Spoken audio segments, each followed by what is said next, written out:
আউযু বিল্লাহি মিনাশ শাইতানির রাজিম। বিসমিল্লাহির রহমানির রহিম। আলহামদুলিল্লাহ, সমস্ত প্রশংসা সেই মহান রব্বুল আলামিনের জন্য, যিনার অশেষ মেহেরবানিতে আল্লাহ রব্বুল আলামিন আপনাদেরকে এবং আমাকে সকলকে সুস্থ রেখেছেন, তাই আমরা সকলেই বলি আলহামদুলিল্লাহ। আজকের বিষয়বস্তু হচ্ছে আচার ব্যবহার। ভালো ব্যবহার করলে আল্লাহ রব্বুল আলামিন তার বিনিময়ে জান্নাত দিবেন। এ প্রসঙ্গে আল্লাহ রাসূল আখির নবী বিশ্বনেতা জনাবি মুহাম্মদ রাসূলুল্লাহ সাল্লাল্লাহু আলাইহি সাল্লাম থেকে একখানা হাদিসখানা হযরতে আব্দুল্লাহ ইবনে আমর রাদিয়াল্লাহু আনহু বর্ণনা করেছেন যে আল্লাহ রাসূল সাল্লাল্লাহু আলাইহি সাল্লামের কাছে একজন ব্যক্তি আসলেন, এসে জিজ্ঞাসা করলেন, ইয়া রাসূলুল্লাহ সাল্লাল্লাহু আলাইহি সাল্লাম, আমি কি জিহাদে যাব? আপনি আমাকে পারমিশন দিন। আল্লাহ রাসূল আখির নবী বিশ্বনেতা জনাবি মুহাম্মদ রাসূলুল্লাহ সাল্লাল্লাহু আলাইহি সাল্লাম ওই ব্যক্তিকে বললেন, তোমার কি পিতামাতা জীবিত আছে? ওই ব্যক্তি বললেন, জি হ্যাঁ ইয়া রাসূলুল্লাহ সাল্লাল্লাহু আলাইহি সাল্লাম, আমার পিতামাতা জীবিত আছে। আখির নবী বিশ্বনেতা জনাবি মুহাম্মদ রাসূলুল্লাহ সাল্লাল্লাহু আলাইহি সাল্লাম বললেন, তাহলে তুমি তোমার পিতামাতার সঙ্গে সৎ ব্যবহার করো, তোমার পিতামাতার সেবা যত্ন করো, তার বিনিময়ে তোমার জিহাদের হক আদায় হয়ে যাবে। বলেন সুবহানাল্লাহ। হাদিসখানা সহিহ, হাদিসখানা বুখারীতে এসেছে 5972 নম্বর হাদিস। অতএব এই হাদিস থেকে আমরা বুঝতে পারলাম যে পিতামাতার সঙ্গে সৎ ব্যবহার করতে হবে।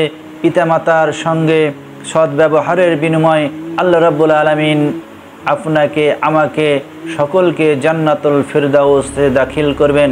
শুধু তাই নয়, হযরতে আব্দুল্লাহ ইবনে আমর রাদিয়াল্লাহু আনহু আরেকখানা হাদিস।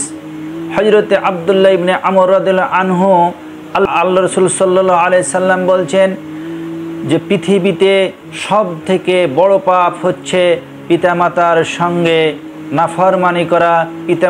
পিতামাতার সঙ্গে নাফরমানি করা হচ্ছে কবিরা গুনাহ। এমনকি পিতামাতার সঙ্গে যে ব্যক্তি নাফরমানি করলো, ওই ব্যক্তি কবিরা গুনাহ করলো। হযরতে আব্দুল্লাহ ইবনে আমর রাদিয়াল্লাহু আনহু থেকে বর্ণিত, তিনি বলেন, আল্লাহ রাসূল সাল্লাল্লাহু আলাইহি সাল্লাম বলছেন, পৃথিবীতে সব থেকে বড় পাপ হচ্ছে পিতামাতার প্রতি লানত করা, এটাই হচ্ছে কবিরা গুনাহ। সাহাবারা জিজ্ঞাসা করলেন, ইয়া রাসূলুল্লাহ সাল্লাল্লাহু আলাইহি সাল্লাম, নিজের পিতামাতার প্রতি কেউ কি লানত করতে পারে? ইয়া রাসূলুল্লাহ সাল্লাল্লাহু আলাইহি সাল্লাম, নিজের পিতামাতার প্রতি কি কেউ লানত করতে পারে? আল্লাহর নবী আখির নবী বিশ্বনেতা জনাবি মুহাম্মদ রাসূলুল্লাহ, সকলেই বলি সাল্লাল্লাহু আলাইহি সাল্লাম, তিনি বললেন, তুমি যখন অন্যের পিতাকে গালি দিবে, অন্যের পিতার প্রতি তুমি লানত করবে, তখন তোমার নিজের পিতাকেই তুমি গালি দিলে। তুমি যখন অন্যের পিতাকে গালিগালাজ করবে, অন্যের পিতাকে লানত করবে, অর্থাৎ তুমি তোমার নিজের পিতাকেই তুমি গালিগালাজ করলে, নিজের পিতার প্রতি তুমি লানত করলে। তুমি যখন অন্যের মাকে গালিগালাজ করবে, অন্যের মাকে তুমি যখন লানত করবে, তুমি যেন তোমার নিজের মাকে লানত করলে, তুমি যেন তোমার নিজের মার প্রতি গালিগালাজ করলে। আল্লাহ রাসূল সাল্লাল্লাহু আলাইহি সাল্লাম এইভাবে বুখারীতে হাদিসখানে এসেছে 5973 নম্বর হাদিস, বুখারীতে এসেছে 3004 নম্বর হাদিস। আল্লাহ রাসূল সাল্লাল্লাহু আলাইহি সাল্লাম পিতামাতার প্রতি সৎ ব্যবহার করার কথা বলেছেন। সূরা বানী ইসরাঈলে যেমন আল্লাহ রাব্বুল আলামিন বানী ইসরাঈলের মধ্যে এই কথাটি এসেছেন যে তোমরা পিতামাতার প্রতি সৎ ব্যবহার করো, পিতামাতাকে তোমরা গালি দিও না, এবং তোমার পিতামাতা যেন শব্দ না করে, এইভাবে আল্লাহ রাসূল সাল্লাল্লাহু আলাইহি সাল্লাম সতর্ক করে দিয়েছেন। তাই আমরা পিতামাতার সেবা যত্ন করব, পিতামাতার প্রতি খেয়াল রাখব।